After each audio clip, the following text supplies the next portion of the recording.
Maayong buntag kaninyong tanan. So na ay nag-comment sa ato ang mga videos.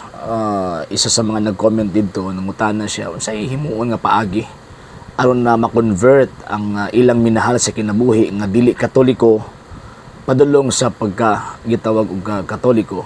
Actually daghang kay nga mga sitwasyon nga naa sa sulod simbahang katolika nga ang asawa o ang bana o ang mga anak katoliko nya pagkahuman ang ginikanan, ang bana, ang asawa o ang mga anak dili usab tawag ini nga mga katoliko. So buot pasabot sa usa ka pamilya wala sila nagkahiusa sa gitawag og pagtuo. So kutob sa mga nakatan-aw nining ato ang gitawag og program, ako ang matambag naalay pipila ka mga butang nga ato ang tawag ining buhaton kay para hinay-hinay nga ato ang mapasabot, ang ato ang makaigsuonan, ang atong mga minahal sa kinabuhi nga mga dili katoliko para ayun maabot ng panahon nga tagaan sila gral sa Ginoong Dios nga makadawat og pagtuo, i-embrace nila ang pagtuong katoliko. So sa may tawag ining mga buhaton, number one, syempre i-equip nato nga atong kaugalingon sa pagtuong katolika. So mo nang kinahanglan ta magbasa katisismo, magbasa og kining mga tudlo sa simbahang katolika officially kay mga dogmatic teachings. And at the same time, syempre ang paghimo sa pagpalalumpa sa teolohiya sa atong pagtuo. In what way? Sa may tawag ang buhaton nato. Syempre kung magpalalum ta sa pagtuong katoliko, mugahin gyud ta og panahon sa pagtuon. So gawas ka nagbasa ta, mugahin gyud ta og panahon sa gitawag og pagtuon.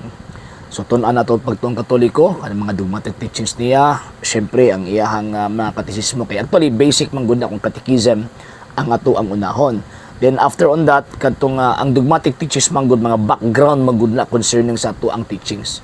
So dili ta maglisod sa pag-explain sa tong pagtuong katoliko kung equip na ta or sangkap na ta sa ato ang pagtuong katoliko kay nang may panultiyon sa Latin nga nimudat kud non habit.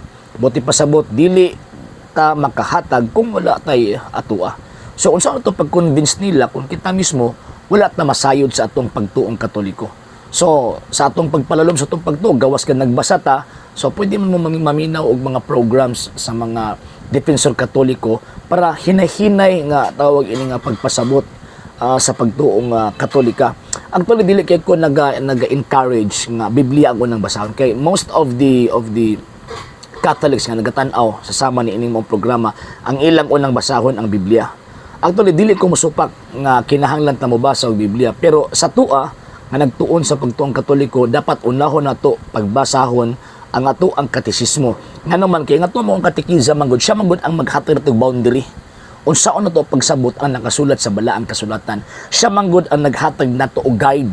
Kung baga nga para dili ta masaag sa ato ang interpretasyon sa nakasulat sa balaang kasulatan. O tanawan ng mga dili katoliko, Biblia ang una nilang gibasa, di tanawa ang pagpanabot, ang implementasyon nila sa pagbasa sa balaang kasulatan sukwahi sa tradisyon nga nadawat gikan pa sa mga apostol. And syempre kung anong mutuman matong tradisyon kay usuman ni San Pablo, ingon ni San Pablo nga huptin ninyo ang mga tradisyon nga among gitudlo kaninyo pinaagi sa pulong ug sa sulat. So dili pwede nga ato ang biyaan ng maong gitawag og tradisyon. Sa hinungdan nga even ang Biblia was a product of tradition. So kana syempre kinahanglan ta magsangkap sa tong pagtuong katoliko. Ikaduha, hinay-hinay pud ta magtuon og kasaysayan. Bisag di gyud kayo nga hawod gyud kayo ta, pero at least kabalo ta sa background, mga particular teachings, kabalo ta sa kasaysayan nganong gitudlo na sa simbahang katolika ug asa na nagikan. Number 3, so sangkap na sa pagtuong katoliko na anatay tawag ining pag nahibawan sa kasaysayan. Number 3, syempre mabasa tayong Biblia. Nga naman kay kanang mga basis sa katisismo, kanang mga basis sa gitawag og dogmatic teaching sa simbahang katoliko, number 1 anang gibasihan ang balaang kasulatan. So mo nang kinahanglan tapad lang katisismo, balaang kasulatan. Nga naman kay pag magbasa tag katisismo, for example, sacred images, naamanay mga supporting text nga gisgutan sa maong libro. So syempre magtapat tag Biblia. So diha pa ta moukab og Biblia. So ang katisismo mo ay mugiya nato unsaon nato pagsabot ang balaang kasulatan. Number 4, syempre ato pang ipakita atong ginapaningkamutan nga ipakita ang Kristohanong gawi or ang Katolikong gawi sa ato ang mga minahal sa kinabuhi nga mga dili Katoliko. Kaya ang style ba sa mga dili Katoliko, ang ginatanaw nila puro lang kadautan sa Katoliko. Si Papa Palahubog, si Mama Sugarol, sa pa ni daghang kaayog mga bangag ba. So, buot pasabot, mo na ilahang tawag ining basis nga para ingno na ang Katoliko dili tinuod. Pero namin panultihon nga you cannot use the truth in particular as the truth in general. Naibadlungon sa mga particular tawag ini nga sakop sa atong pamilya, walang pasabot nga badlungon na tanan. Mabutaw nga gini nga itong mga higala nga mga di Katoliko nakakommit sila og fallacy of composition. Buti pasabot ang ilang una-una kung mo kay nakakita sila og daot sa sulod sa panimalay o sa sulod sa usa ka simbahan mingon sa daot na tanan. O man nilang pangunahuna, di ba? So, pero sa to, dili ingon ana eh. So, paningkamutan nato atong ipakita sa ato ang mga minahal sa kinabuhi nga mga dili Katoliko kung unsa ang Katolikong gawi. Yang Katolikong gawi, ang objective, pagkabalaan, pagkasantos. So, daghang mga pananglitan ni ana, for example, si Santa Monica nga kining inahan ni San Agustin. Grabe ito kabadlungon si San Agustin. Pero na-convert siya pinaagi sa gawi sa gibuhat sa iyang mama didto niya. Gipakita niya ang Katoliko, ang Kristiyano, ang pagkabalaan ng kinabuhi didto sa iyang gitawag og anak. Na-convert ang iyang anak.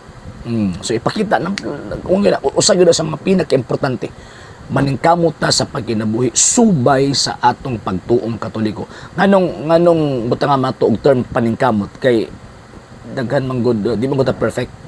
Daghang mga butang sa atong manahuna, sa atong gitawag og mga nakita, sa atong mga pamulong, sa atong mga nadunggan, sa atong gibuhat ug sa wala pagbuhat sa aming buhaton. Anytime makakumitag sala eh. So mo nang butangan natong paningkamot kay every time mga makakumitag sala dagma man ta. So kanang atong pagpaningkamot, maningkamot ang mutindog atong ipakita nila nga tawag ining naningkamot sa pagkinabuhi subay sa pagtuong Katoliko.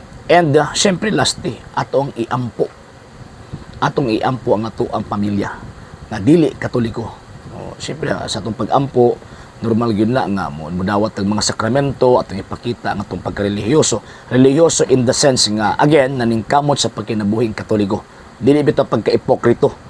Daghan man kayo even gani mga di Katoliko daghan kay mga praise the Lord karon, praise the Lord unya pag-abot sa balay pwera gaba ana ba. So ingon ana ang mahitabo. So, butang pagpaningkamot. And iampo ang ato ang tawag ining pamilya nga dili Katoliko. Again, for example, si Saint Monica o Santa Monica nga diin inahan ni San Agustin nga giampo niya. Gawas ang gipakita niya ang Katolikong gawi sa iyang anak. Giampo niya ang iyang anak. Abi ninyo pila ka tuig una na-convert iyang anak? 30 years. 30 ka tuig. Banggitan gud to si San Agustin, liman kang makigdebate to at bang to. Actually, usa sa mga nagpa-convert ni in terms of knowledge, si Saint Ambrose, Bishop of Milan. So, kuyaw to. So, banggiitan to. So, mo na nga dito basta-basta mag-convert kay philosopher gud sa to pa educated ba. Pag at the same time abogado, banggiitan to si San Agustin. So, 30 years giampo ni ang anak. Giampo niya sa Ginoong Dios nga unta tagaag gitawag og pagtuo. Yon. Wala siya pasagdi sa Ginoong Dios na convert ang iyang anak nahimong Katoliko. Ug lang kasi pag nahimong Katoliko, nahimong pari, nahimong obispo, nahimo pag yung venerated saint. So ingon ana mga sir ug mga ma'am. So ay mo pagkawalay paglaom ko natin mga minahal sa kinabuhi nga dili Katoliko. Dito magka walay paglaom kay sa hinungdan nga kanang maong tawag ining butang nga challenge nato kay tulobago nato na ilang kalag.